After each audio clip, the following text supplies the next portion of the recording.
Have you been fighting haters in your life at work, your network of family and friends? People who strategically make efforts to tear you down, and they almost relish in your failure. They expect that you will fail. People are terrible. Maybe you're impacted by the nasty shenanigans of our politicians, all that hate, chasing hate, power and greed, and willing to sacrifice us for their seats. Well, I got news for you, for the haters and for the supporters of hate.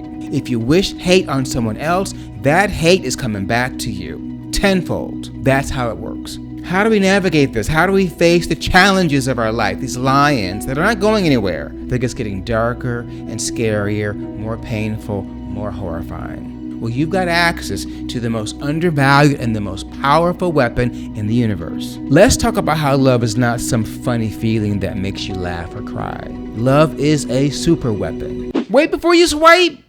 Hear me out.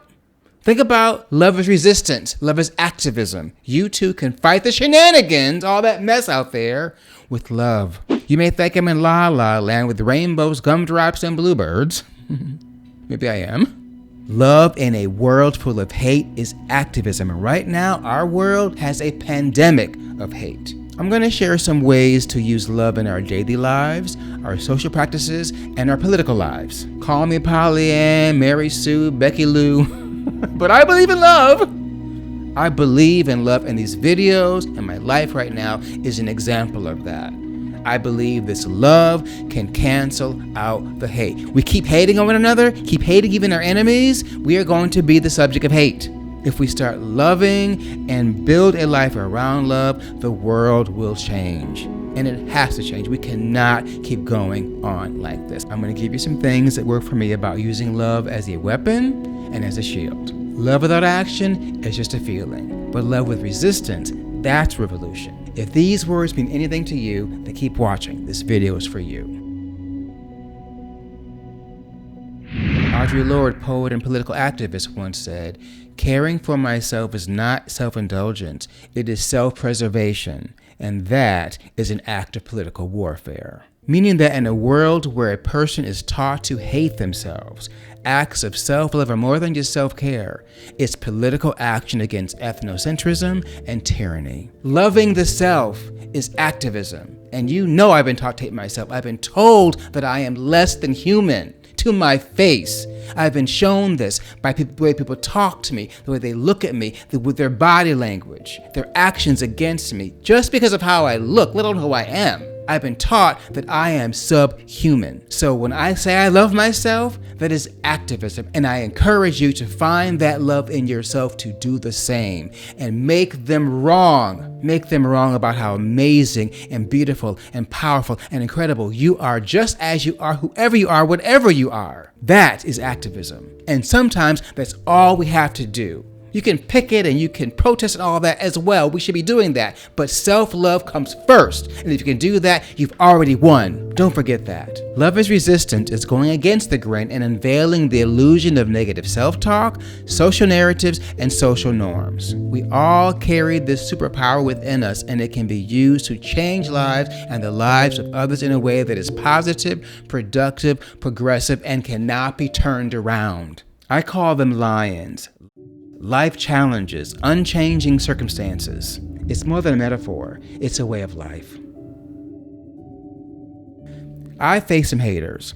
Recently, I face people who have made a conscious choice to disrespect me, to look at me and look through me, and try to make me feel that I am less than them. This happens more than you can imagine. I see it in their eyes, I hear it in their words, I hear it in their tone, I see it in their body language. I am not unfamiliar with the kind of hate that has been pointed at me, that has been reawakened in the crazy world we're in right now. And sometimes they succeed, and I start to feel bad about myself. I start to doubt myself. I fall prey to their gaslighting. But given some time and some check-ins with my friends, my family, my ancestral wisdom, as I talked about in the last episode, I find my inner strength and I say, I'm not going to lash out. I'm not going to attack them. I'm not going to tell them what I really think.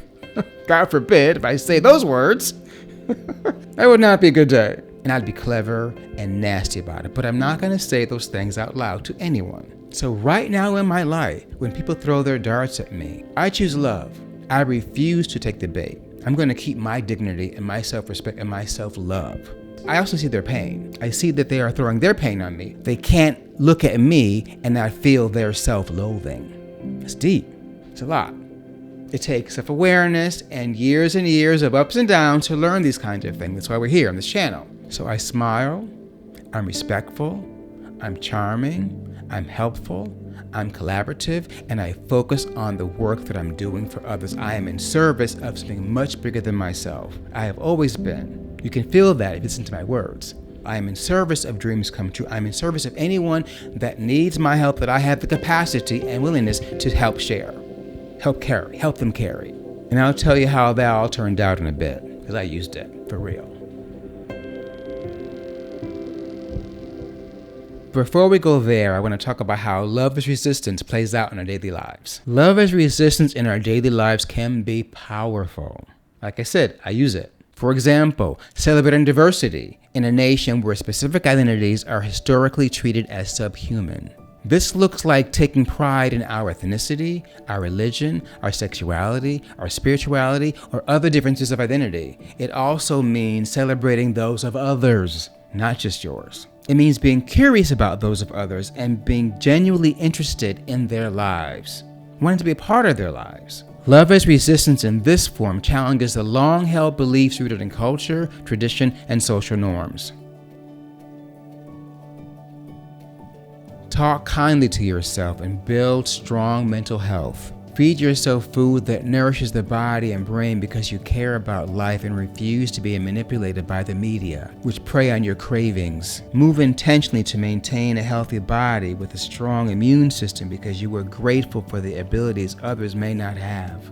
Remind yourself that you are worth being acknowledged, respected, and loved, despite what the social cultural narratives say about your skin complexion, race, gender, or intellect.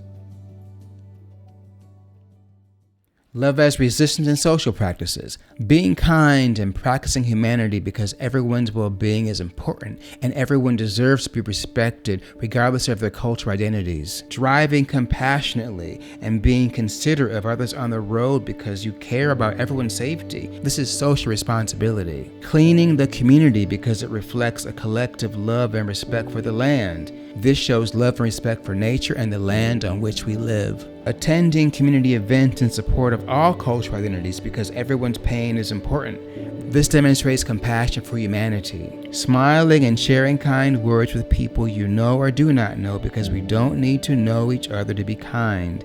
Support universal positive energy and love because everyone deserves to feel valued and safe.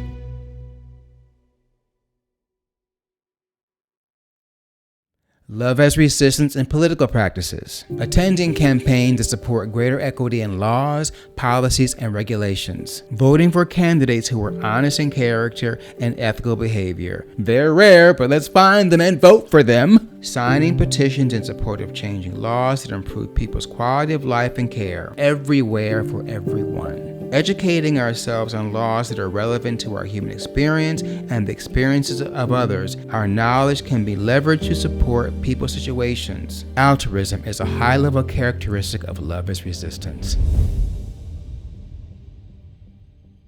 So I mentioned earlier that I used love as resistance recently. People have been hating on me and being very disrespectful, brazenly disrespectful, and seemingly hopeful that I will fail. People are terrible. You can't change people, but you can change how you react to them. You can change how you see them. You can change how you tend to yourself. And that's what I did. I shared love.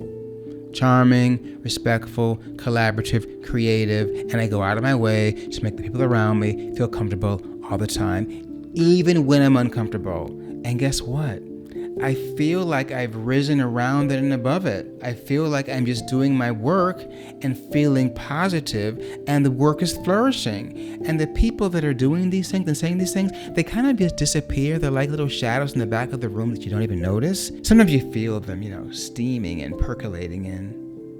I don't care. I have love. I'm feeling love. I am channeling love. I am divine love. I am sharing love. You can either take it or reject it, but that's on you. That's not on me. And I feel like people are attracted to the love, and it's working. So you can't always do this, but for me, it has worked over and over again. You try to see their pain, try to seek to understand them, try to offer respect and kindness and compassion, hold yourself accountable if you're wrong, and let them have the rest. Some people are not mature enough or wise enough or intelligent enough or aware of themselves enough to handle love. They don't understand it, and I feel sorry for them because it's a very dark world if you're void of love. I'm not talking about romantic love. I'm talking about self-love and love of people, love of life, love of positivity. Without that in your life, it is an empty, empty, dark world. And I feel compassion for them. And their attacks and darts and wishing that I will fail is powerless. It just rolls off my back. I feel it. I'm not going to lie. I do feel uncomfortable a lot of the time. But when I do, I close my eyes, I take a breath, and I focus on the love of my heart, the love of my work, the love of people, the boundaries I set for myself, the ancestral wisdom I set for myself, all the things I talk about in these videos, I channel them every day, and it works, which is why I'm sharing it with you. I hope you will agree, and I hope you try some of these things yourself, especially love. Here's a good one. Love our enemies. For those of us who did not vote for hate, we have to love the haters. We've got to find love and compassion in our hearts. They were lied to. They've been fooled. And they're so deeply embedded in this dream of fakeness, this falsehood. And deep inside, they know they cannot admit it to themselves. We have to find a way to love them. And there are times where I am enraged and I am full of anger. I won't say hate because I don't hate anyone. It rises to the level of almost hate. But I tell myself, they're my brothers, they're my sisters. They've been bamboozled in the biggest way and has jeopardized the health and safety of planet Earth. The only way through this is to love and embrace them.